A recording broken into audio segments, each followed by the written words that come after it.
Credit control. Are you growing or are you bankrupting your business? Watch my video to find out more. If you haven't yet, click the bell and subscribe to be notified every time we produce our best pieces of content. It's really important that you get paid on time. Now, how often are you worried about when your customers are going to pay you? How much does that keep you up at night? How much does that stop you paying your bills? And how much does it stop you taking money out to provide money for you and your family? Watch my video and I'll explain more. Cash flow is fundamental for your business because if you can't pay people, especially team, you are going to have mutiny on your hands. This is not going to be pretty. And also you want to make sure that your suppliers are paid in time so you can keep on getting products and services that allow you to function. So when you're looking at your business and you're looking at credit control, ultimately you're looking at where is your money locked up within your business. And if you've got poor credit control within your business, that means your money is locked up in your customers' bank accounts. Now, credit control is a process on where you're looking to collect everything that you've invoiced on time within the payment terms. Now, payment terms can differ between business to business. The standard one that we've all grown up with is 30 days. Some have shorter and some agree to longer. It depends. But the starting point that you want to really understand with your business, especially when you're looking at credit control, is what are your payment terms? Because ideally you want everyone to be paying exactly on their payment terms or sooner. And what can you do within your business to help you achieve this? Now, with credit control, are you reviewing this on a regular basis? Now, since we've had the emergence of cloud accounting, which is Xero, QuickBooks and Sages, we can see our data a lot more quicker, a lot more accurately. You can log in from multiple places and you can see where your debtors are. Now, one thing to bear in mind with this is you need to make sure that the data is up to date.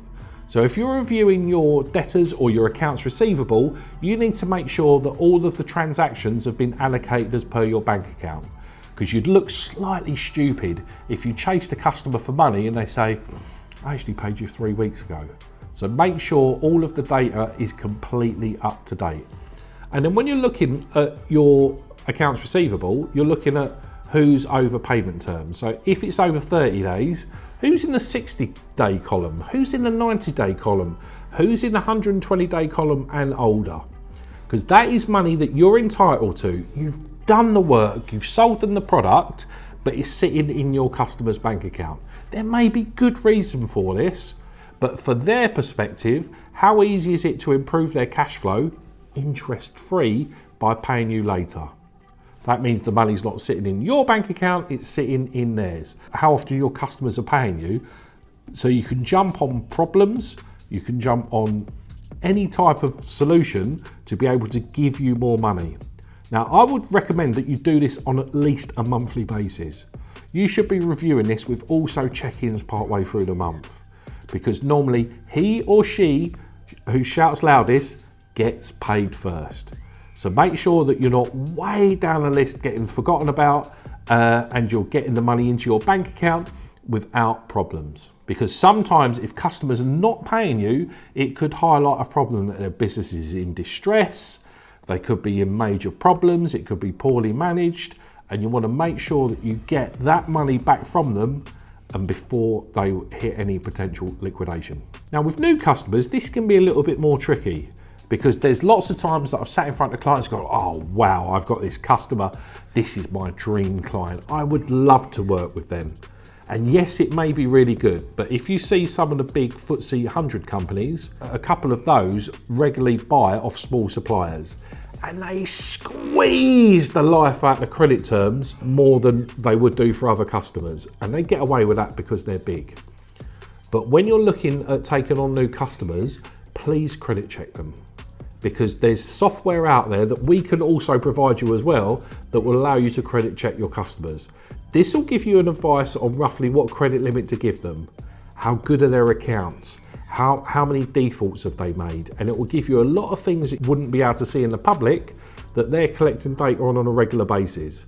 So when you're taking on new customers, have a look at what these credit checks say, because sometimes that pool of the most amazing sounding customers could actually be fool's gold.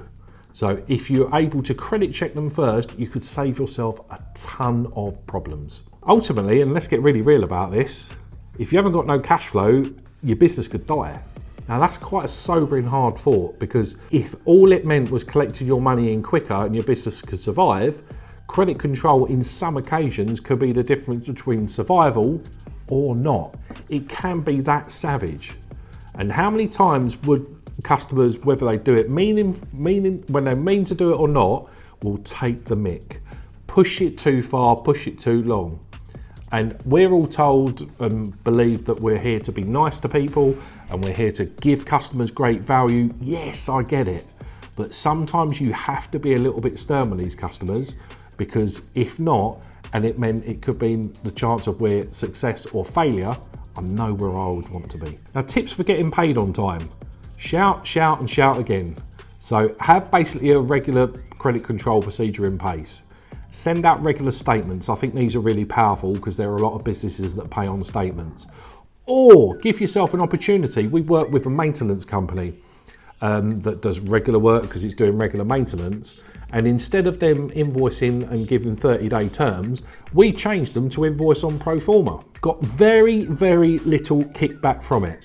But what that basically means, instead of a load of debtors sitting on their accounts receivable, which is money that they're owed, they actually got the money up front. That meant we changed 150 grand approximately owed in debtors down to 95. That's £55,000 that's then not locked up in the system or their clients' bank accounts that they got earlier. The impact on them was phenomenal, because then they weren't sometimes ducking and diving to make sure that they made payroll, that they could pay suppliers easier, and they also didn't have to constantly be at the edge of their overdraft. So if you've got regular procedures in place, which is statements, phone calls, email chasers, all the way down to before you're about to issue a county court judgment, you need to have them steps in place all of the way if you are going to make sure that money is just not going to disappear and lost. And don't forget, you've provided them product or service, so you are entitled to get paid. Now, if a customer doesn't pay on time or they start messing around, you are fully entitled to reduce their credit terms. So if you feel like that you've had to chase them before you get an answer, and they're just genuinely messing you around, you don't have to give them credit. It's a nicety. You really do see some action. I've seen this a lot of time with clients. They change the client's credit terms, or they just go, you owe too much. I'm not giving you any more product. And sometimes the money just appears and everything's paid so they can continue on trading as if it by magic. So sometimes the best thing that you can do with credit control is to be strong. Now, I get that you don't want to completely annoy your client. You want to keep trading with them. But there's a line on where they either respect you or sometimes treat you as a doormat. And that's not an exact science.